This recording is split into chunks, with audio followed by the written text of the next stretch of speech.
If your washing machine is making noise like mine was, then you are in luck. My name is Jared. I'm with Yellow Van Handyman. Hey everybody, Jared Sessler with Yellow Van Handyman here with my good friend and Yellow Van Handyman franchise partner Shane Hendricks, and we are going to do a little repair on a washing machine.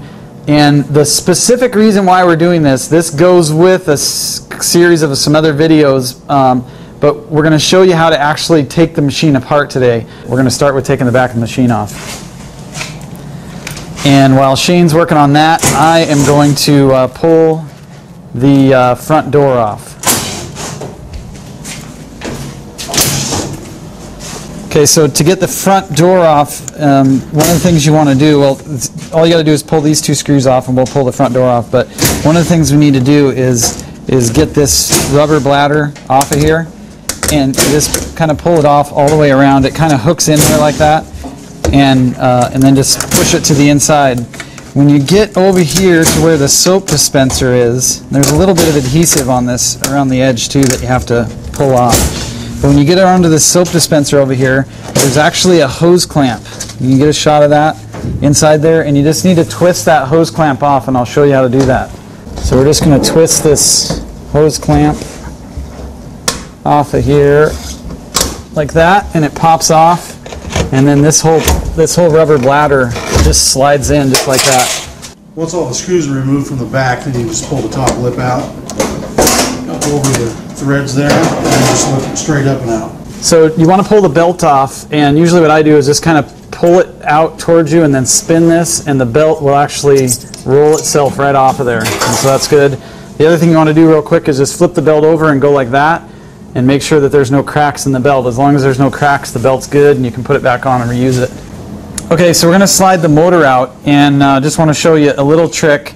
I have a couple extensions put together on a cordless here, and then this is a 5/16 socket tip, and there's a total of 4 screws you're going to pull out. There was one here, and then there's a couple way back in here that you can just get on with this and pull them out. So once you spin those out, and then Shane's going to go ahead and just slide the motor forward, and it drops right out. Okay, we're going to pull the front panel off, and that's just 2 screws. We have this elevated because it makes it easier to work on and easier for you to see what we're doing, but pulling this panel off is super easy. Now I'm going to show you one of the tricks that somebody told us who did this repair, which I really liked, and I'll take this opportunity to highlight the online chat forum that we have that literally has thousands of people chatting who've made this repair. Is most of the models don't come with this sound panel in here, and we're going to pull this pump off, but you see this rubber drain for the pump? If you're operating in really tight quarters, what one of the guys suggested that you do is that you actually pull this off and you slide this underneath it. You can unbolt the pump and lift it up, and then you can slide this whole panel underneath it and actually use this panel as a drain mechanism to drain the tank so you don't get water all over the place. So we're going to go ahead and pull this clamp off. Just a Phillips tip, and that comes off really easily, and then with some channel locks we will go ahead and grab this other clamp and undo it. There we go. Okay, there's just 2 little screws here to hold the pump in place, and so you want to pop those 2 screws off. Now the reason that we've gone to the effort of disconnecting the pump and pulling it out is we are not going to, in my opinion, waste our time taking the counterweights off of the tank assembly, and the tank assembly is really heavy, and if you leave the pump in here, because the pump's plastic, you take the chance of crushing it. And so rather than taking that chance, there's just 2 screws to pull it out. And once you take those 2 screws out, the pump just lifts right up. And then, of course, we're going to disconnect it with this one little snap right here. And then we're going to take it out the back. Shane's going to grab it there, and we're completely clear underneath. Drum assembly is supported by 2 springs at the top and 2 shocks at the bottom. And the shocks are kind of held together with these funky little plastic clips that have this little knob on them right here. And so the trick that I have found is you take a socket and you shove it over the end of this, and you see how it kind of pushes in that knob, and it helps it to slide right out. And so we're going to go inside of here and we're going to push this on there, and if need be you can tap it with a hammer and you can get that to pop right out. And then once you get it started, you can take the socket off and slide that out. Now I'm using just a standard 10-inch extension, and then you can pull that out the back. Okay, there's a little bit of a breather on the top of the tank, yeah, that we have to pull out, and you can kind of see it there, and Shane's just going to kind of push it around. It's got a little bit of sealer on it, and then it just pops right out. And then you want to put a little bit of sealer on that when you put it back together. You want to make sure everything's off of the assembly now, and it's just kind of hanging. You can see it's kind of floating around, and it's hanging on these two springs. I use a little go-kart tire. If you have anything that's about 5 or 6 inches tall, just stick it underneath there. Yeah, like a 4x4 or something. A what block? Yoga block. A yoga block? Yeah. Is that how tall they are? 4x6. Oh, good. Yeah. So stick it underneath there, because it'll give the tank something to rest on, because we can only unhook one side of the tank at a time. And if you're doing this by yourself, you got to be pretty strong to get this tank off of here without a little bit of help or some leverage. Okay, so the first thing we're going to do to accommodate that, or to accomplish that, is it's got some little brackets protecting the springs up on the top. And the reason they put those on there is so when your washer gets out of balance, it doesn't pop off one of those springs. The other thing that I would caution you is make sure that when you take this apart that the metal isn't torn underneath this, because I have seen that on some machines. So we're just going to pop these 2 screws out on each side. And then there's that little piece of metal that comes off with it.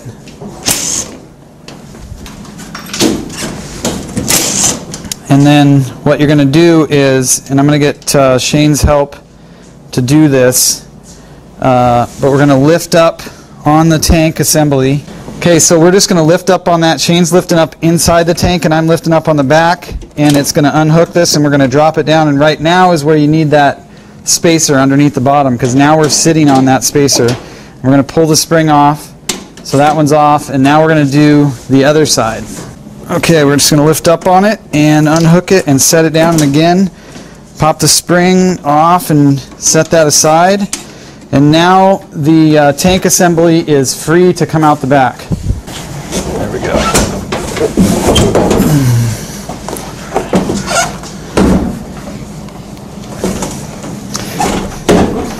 Hopefully you have some help to be able to get this part out, because it is pretty heavy. And then you want to set it down, and before you tip it, the next thing we're going to do is we're going to pull this screw off of the back and pull that pulley off.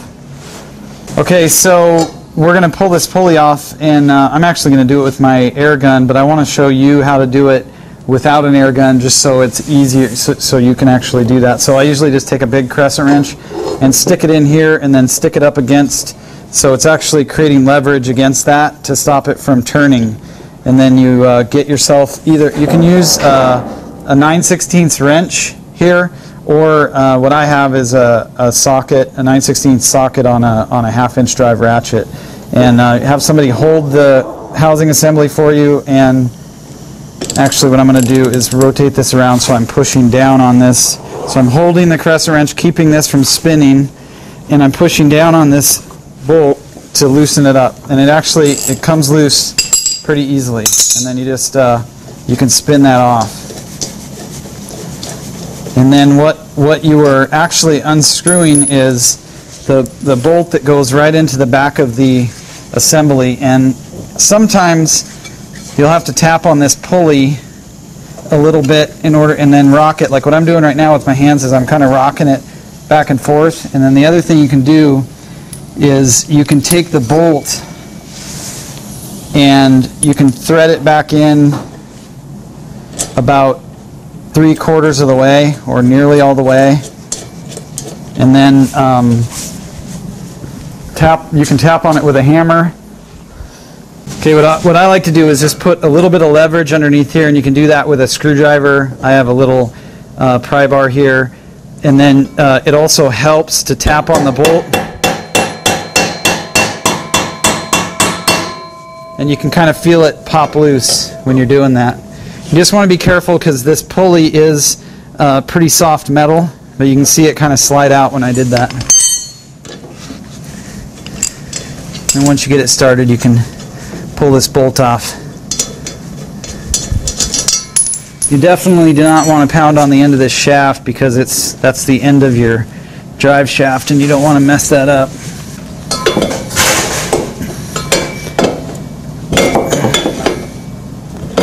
There we go. Okay, so we have it, the tank set up on a milk crate here with the shaft pointing down, and there's a series of bolts that go all the way around the outside of it, and just showing you this to show you what we use. I just use a little 3/8 air ratchet with an extension and a 3/8 socket. Now you can use a hand ratchet, you can use a wrench, you can use a cordless, you can use lots of things to get these screws out, but there's like 20 of them all the way around it, so this makes short work of it. It takes less than a minute to unscrew them all. So you just unscrew them and then pull these out, and that is what holds the main tank assembly together. So we're going to go ahead and part that. Yeah, you got it. Okay, and then the one thing you want to be careful of is this lip right here is your lip that does the sealing. That's what makes your water seal, so you don't want to set it down on that lip. Okay, so the next thing you're going to do is the drum assembly and the drive shaft actually has to come out. And so if you're lucky, you'll just be able to grab this and pull up on it. And I just barely lifted up on this one and it slid right out. And so what we're doing is we're actually pulling this shaft out of the bearing and seal assembly. If this gets stuck, which it happens a lot, if you check on the chat forum, there's a bunch of people that have had troubles getting this out, then what you want to do is you want to flip this assembly back over, and I'll slide it back in here and show you. Do not ever hit this shaft with a metal hammer. If you have a lead hammer or a mallet or something, you can do that, but if you put a block of wood in there, it protects you from damaging that shaft. And so if you have any troubles getting it out, do that. Block of wood, pound on it right there, and it'll slide right out. Now the one thing that you want to look at when you pull this out is the condition of this right here. This is called the spider. What happens is this spider is of a dissimilar metal. This is stainless steel and this is like some kind of pot metal or aluminum or something. And this is what happens to them. Occasionally you'll take one apart and you actually find that you have a broken spider. And so what happens is you need to order a spider in order to be able to put it back together. We're going to replace the bearings and the seal in this back housing assembly, and then we're going to basically reassemble the machine. Okay, so we're going to wrap up this video here, and I'll tell you why. Number one, I have another video that if you look through our channel, you'll be able to see it, that shows you how to replace the bearing and the seal in the back half of this. The reason that we did this video is because I never actually showed you how to get the tank out of the machine, and so I wanted to be able to do that. And Shane, thank you for your help today. You're welcome. So from this point, we're going to go ahead and pop the bearings and the seal out of the back half of this assembly, replace them. So this is not a super tough repair. You can do this. It may take you 2 or 3 or 4 hours, but it's going to save you several $100s in both materials and in repair costs. So Jared and Shane from Yellow Van Handyman, checking out. If you want to learn more about this, look at the channel. If you want to chat with some folks who have made this specific repair, then look for the links in the information below this video. And if you want to get the bearing and seal repair kit, then look for the links for that as well, because that saves you about $200 or $300 in repair costs. So thank you. Okay, that was awesome. Wasn't that easy? Now, here's one of the really exciting things about this is I get emails, and we have this chat group that's tied to this, this repair forum here for you to be able to get help. I sometimes communicate on there, and there's literally hundreds of other people who have done this repair who are willing to communicate and answer questions and things like that. Now, additionally, I've done some other videos to show in more detail how to make this repair and how to do some other similar repairs like this. So go for it, do it. I know you can.